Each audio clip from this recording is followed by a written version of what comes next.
Assalamualaikum warahmatullahi wabarakatuh. Alhamdulillahi rabbil alamin.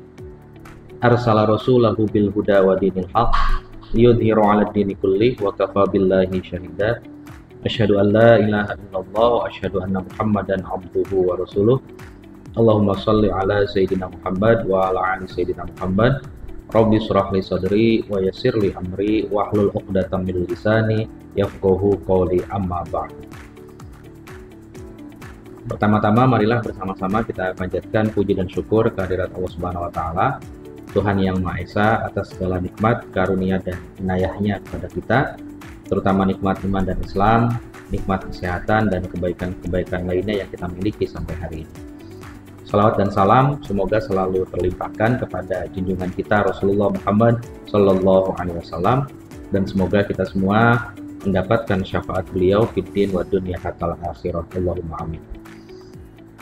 Para pemirsa sekalian, mahasiswa saya yang mengikuti channel YouTube Alif Lukmanul Hakim serta mengikuti mata kuliah saya, terutama mata kuliah pendidikan kewarganegaraan di Universitas Islam Indonesia Yogyakarta, terutama Anda yang berada dan sedang kuliah di program studi Teknik Industri, Fakultas Teknologi Industri Universitas Islam Indonesia, dan juga Anda mahasiswa atau mahasiswi yang mengikuti perkuliahan yang dikelola oleh Direktorat Layanan Akademik Mata Kuliah Wajib Universitas, di mana berbagai prodi ada dalam pengambilan satu mata kuliah ini, pendidikan kewarganegaraan.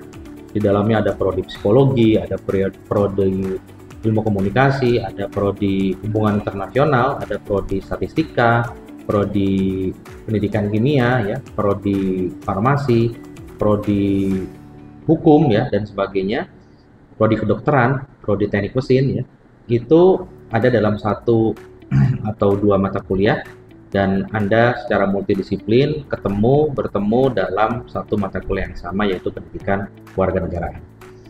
Pada kesempatan kali ini kita akan membahas satu materi yang ini ada dalam kajian kita dalam pendidikan kewarganegaraan, tentang bagaimana konsepsi masyarakat sipil atau civil society yang cocok dengan konteks Indonesia, yang cocok dengan konteks keindonesiaan. Kenapa kita membahas ini? Karena tema ini atau materi ini itu sangat perlu untuk kita kaji, karena masyarakat kita adalah masyarakat yang heterogen, yang sangat majemuk, yang sangat plural, baik itu dari sisi keberagaman suku bangsa. Kita punya ribuan suku bangsa, ya, lebih dari 1.300 suku bangsa. Kita punya 500 bahasa dan subbahasa daerah. Kita memiliki banyak sekali adat istiadat. Kita punya 17.508 pulau kurang lebih yang kita miliki, baik itu yang sudah berpenghuni ataupun yang masih belum berpenghuni, dan juga sekian banyak data atau basis data yang mengatakan bahwa kita sangat majemuk dan heterogen dalam berbagai hal. Ya, tadi dalam suku bangsa, adat istiadat, ya, bahasa, subbahasa, ya, dan kemudian tradisi. Kita bisa mulai dari pengertian tentang civil society atau masyarakat sipil itu apa. Yang kita tahu dari keberagaman, kemajemukan, dan pluralitas bangsa kita yang tadi sudah kita bicarakan, kita akan masuk ke dalam civil society.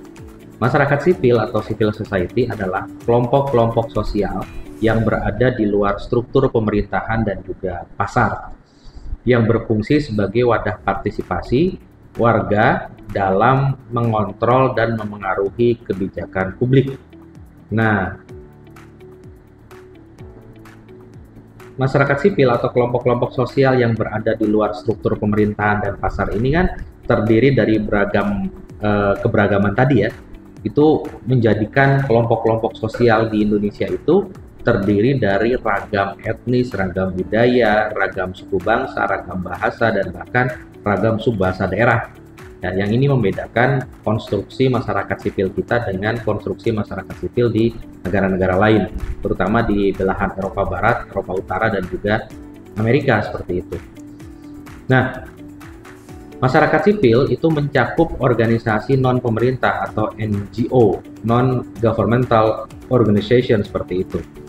Kemudian komunitas, ya, asosiasi, serikat pekerja, dan kelompok-kelompok advokasi.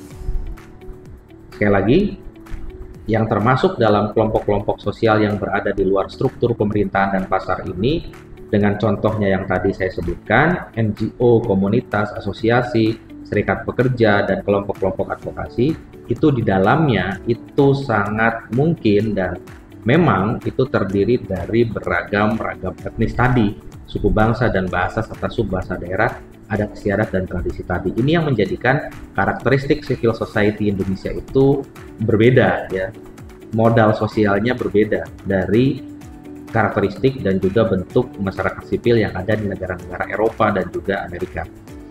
Nah, kalau kita bicara secara umum, karakteristik civil society itu memiliki beberapa karakteristik utama, ya. Pertama, independen. Jadi, civil society itu harus independen atau memiliki independensi. Ia tidak terikat oleh kepentingan politik atau ekonomi tertentu. Makanya tadi dikatakan berada di luar struktur pemerintahan atau pasar. Jadi, independensi ini menjadi faktor paling immediate, paling melekat ya dalam sebuah kelompok sosial yang bisa dikatakan adalah bagian dari civil society. Ya, jadi harus punya sifat yang independen, tidak terikat, non politik, non partisan seperti itu. Dan yang kedua, partisipatif, ya, bahwa kelompok-kelompok sosial yang ada sebagai bagian dari elemen civil society ini harus mendorong dan punya kemampuan untuk mendorong keterlibatan aktif dari warga negara dalam proses demokrasi dan demokratisasi. Jadi kelompok-kelompok sosial dalam struktur civil society ini harus memberikan dorongan yang signifikan dan mampu memberdayakan masyarakat untuk terlibat aktif dalam proses demokrasi dan demokratisasi. Mereka jadi melek demokrasi, jadi paham tentang hak mereka, jadi paham tentang bagaimana terlibat aktif, ya, bagaimana memiliki civic knowledge, pengetahuan kewargaan tentang berbagai hal, bagaimana mengetahui bahwa mereka itu punya civic partisipasi, bagaimana mereka punya civic disposition untuk menentukan keputusan, mengambil keputusan, ya, mengkritik dan sebagainya. Itu karena dibangun partisipasi aktifnya oleh kelompok-kelompok sosial dalam civil society. Kemudian yang berikutnya, yang ketiga adalah pluralis. Karakter yang ketiga itu adalah pluralis. Harus menghargai keberagaman dan juga inklusivitas, ya. Bagaimana membangun sikap yang inklusif, mengakui, menerima, dan menyadari bahwa di sekitarnya ada perbedaan, ada the others yang di luar dirinya. Tadi seperti saya katakan, itu yang kemudian menjadikan karakteristik pluralis ini menjadi lebih khas Indonesia ketika kita punya keberagaman yang tadi sangat luar biasa. Kemudian yang keempat, transparansi atau transparan. Bagaimana kelompok-kelompok sosial ini harus memiliki karakter mengedepankan keterbukaan dalam setiap aktivitasnya. Ya, harus transparan, harus bisa dilihat, diikuti, ya, dijangkau oleh masyarakat, oleh warga negara. Jadi tidak tertutup, ya, melainkan terbuka, transparan, aksesibel, bisa diikuti, bisa dilihat, bisa dijangkau, dan bisa dikritik bahkan oleh masyarakat. Kemudian yang kelima itu adalah akuntabel. Apa itu akuntabel? Akuntabel adalah dapat dipertanggungjawabkan.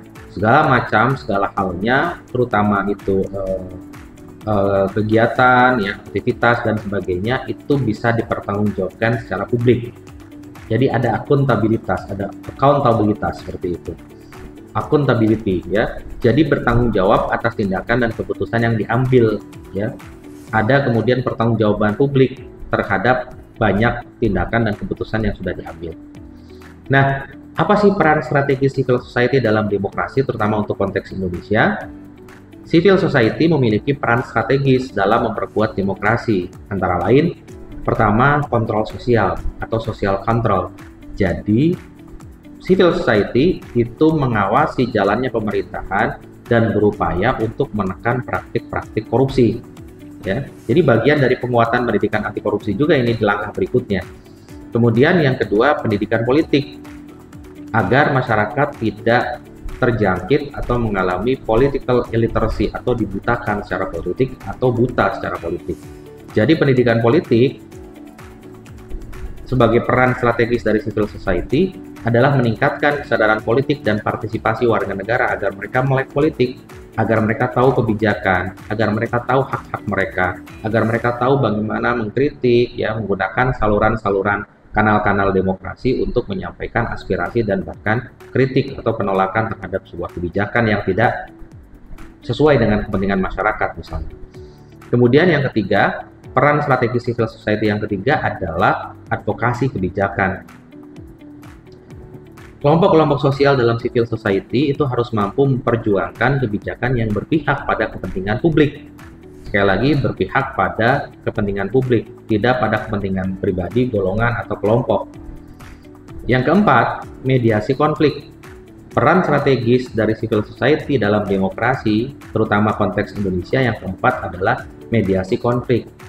Ingat, keberagaman yang kita miliki itu juga selain menjadi modal yang luar biasa untuk kohesi sosial dan integrasi masyarakat, tapi juga rawan dan rentan laten konflik, ya.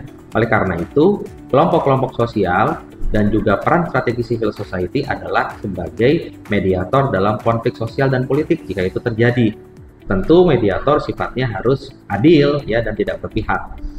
Yang kelima, peran strategis dari civil society dalam demokrasi adalah untuk pemberdayaan masyarakat.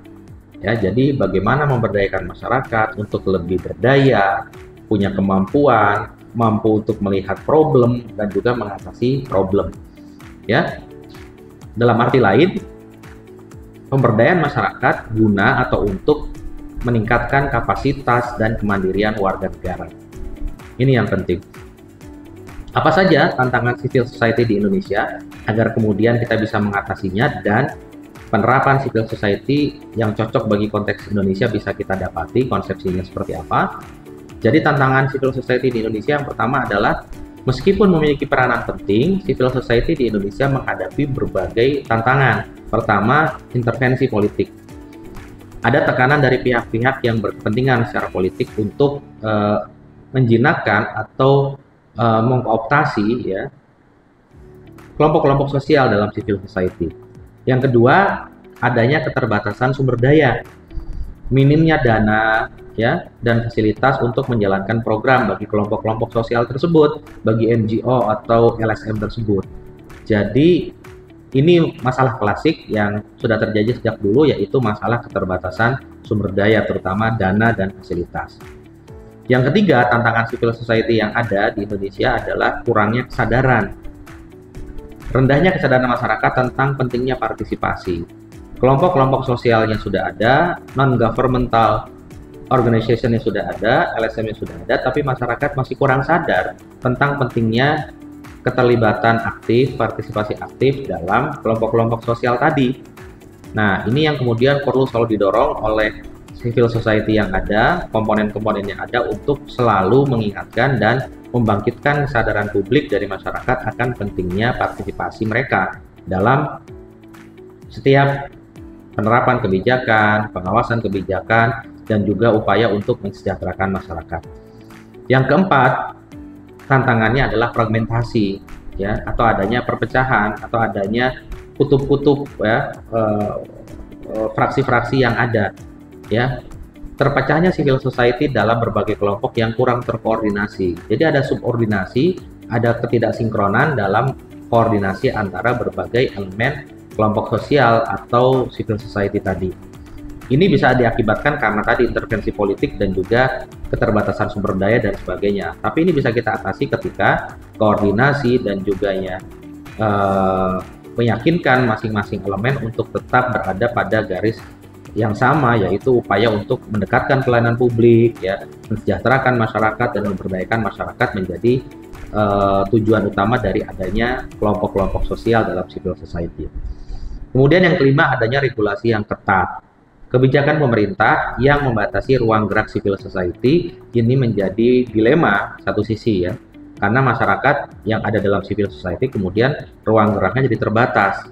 Tapi pemerintah menginginkan stabilitas. Nah, atas nama stabilitas, atas dasar stabilitas, kemudian ruang gerak dari regulasi yang ketat ini diterapkan untuk membatasi ruang gerak. Nah, ini problem tantangan civil society di Indonesia.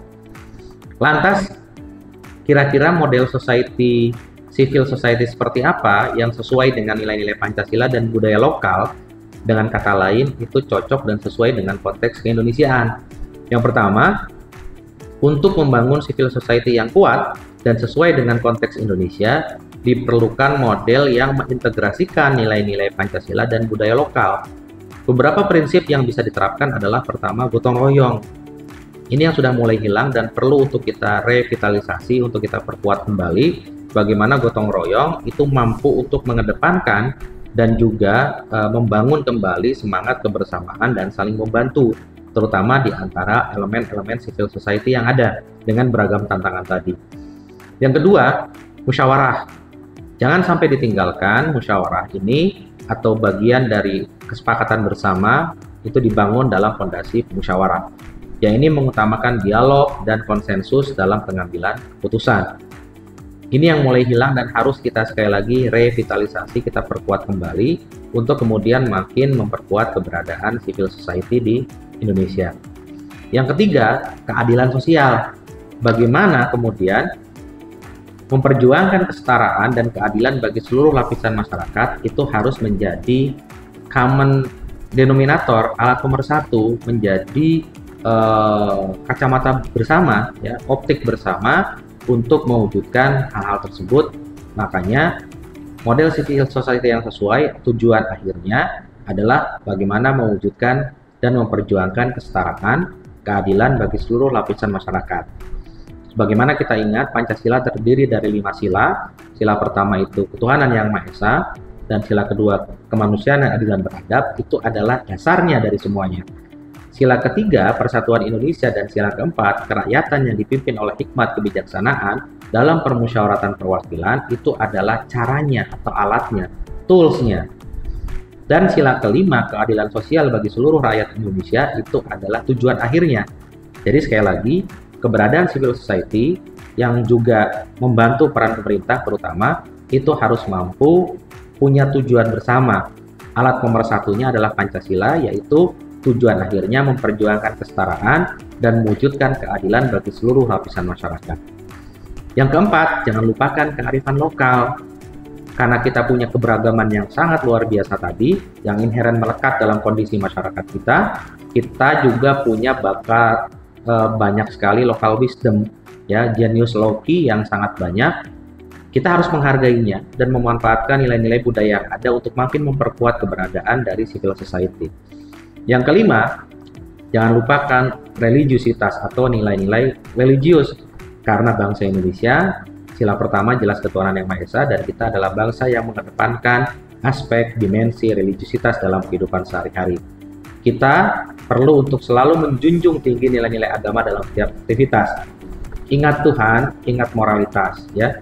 Ingat bahwa perilaku tindakan kita semua itu akan kita pertanggungjawabkan, tidak hanya saat ini tapi juga esok di akhirat kelak. Nah, oleh karena itu, model civil society yang sesuai dengan nilai-nilai Pancasila dan budaya lokal itu adalah model yang cocok untuk diterapkan di Indonesia, yang menghargai dan mengutamakan gotong royong, mengedepankan semangat gotong royong menjadi fondasi utama dalam bekerja sama.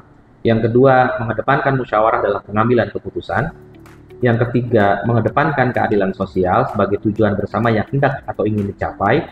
Yang keempat, menghargai dan memanfaatkan nilai-nilai budaya yang ada, nilai-nilai kearifan lokal yang ada, local wisdom yang ada, itu digali untuk kemudian menjadi modal sosial bersama. Kemudian yang kelima, religiusitas. Semuanya dibalut, tidak boleh tidak, harus sesuai dengan nilai-nilai agama, tidak bertentangan dengan moralitas, dan selalu ingat Tuhan dalam setiap perbuatan dan perilaku, dalam setiap penerapan kebijakan yang ada di Indonesia. Saya rasa civil society oleh karena itu menjadi pilar yang sangat penting dalam membangun demokrasi yang sehat dan berkeadilan, dengan mengintegrasikan tentunya, ya, ada integrasi yang luar biasa, nilai-nilai Pancasila dan budaya lokal di dalamnya, sehingga kita bisa membangun masyarakat sipil yang kuat, ya, civil society yang kuat, mandiri, dan berdaya. Semoga ini semua menjadi kenyataan dan kita semua bisa mendapatinya di Indonesia. Saya rasa itu yang bisa saya sampaikan dalam kesempatan kali ini. Kurang lebihnya mohon dimaafkan. Assalamualaikum warahmatullahi wabarakatuh.